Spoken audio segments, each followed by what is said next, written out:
Soyez tranquille et à l'aise. Personne ne mènera personne en enfer. Conduire quelqu'un en enfer n'est pas la responsabilité de quelqu'un. C'est la responsabilité de soi. Et personne n'ira en enfer parce que quelqu'un lui a dit quelque chose qui va l'amener en enfer. Les gens iront en enfer parce qu'ils auront rejeté Jésus-Christ comme Seigneur et Sauveur.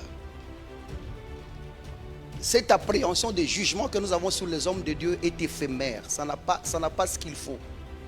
Quand tu entres dans une assemblée, ta première chose sur laquelle tu dois faire attention, est-ce que cet homme qui est à l'altar là parle de Jésus? Est-ce que cet homme-là, je n'ai pas dit cite Jésus, j'ai dit parle de Jésus. On ne peut pas prêcher Jésus avec les fétiches, ce n'est pas possible. On ne peut pas prêcher Jésus comme nous le faisons ici avec la magie, ce n'est pas possible. Je vous parlerai des slogans si j'avais des fétiches. Je vous vendrai de l'eau, je vous vendrai de l'huile, je vous vendrai des miracles, je vous vendrai des sables. Ça, ce sont des choses qui corroborent. Là, ce sont des choses des hommes. Vous êtes avec moi jusque-là? Jésus, comme nous le faisons ici, ne peut pas. Au fait, du moment que tu commences à parler de Jésus, même si tu avais le fétiche c'est fétiche. Le fétiche lui-même va partir.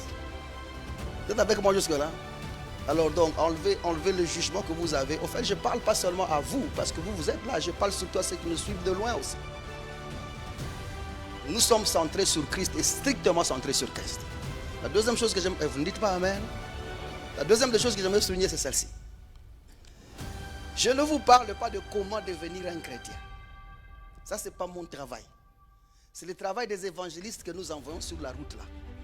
C'est eux qui vous expliquent comment recevoir Jésus-Christ comme Seigneur et Sauveur et devenir enfant de Dieu. C'est ça, non? Moi, je vous parle de la personne en Christ.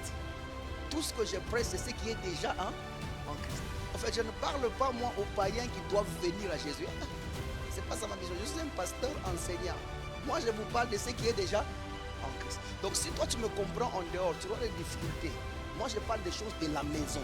Je ne parle pas des choses du dehors. Je ne parle pas aux gens qui sont dehors qui doivent venir avant. Ça, laissez ça au frère Joël, laissez ça au frère Nini, Gabi et tous ces gens. Ça, c'est eux qui font ça. Moi, ici, je vous parle de l'idéal qui est en Christ. L'idéal qui est en Christ. C'est de ça que je parle. C'est comme ça que tu peux me trouver un peu oisif. J'allais dire ça, mais quand même avançons.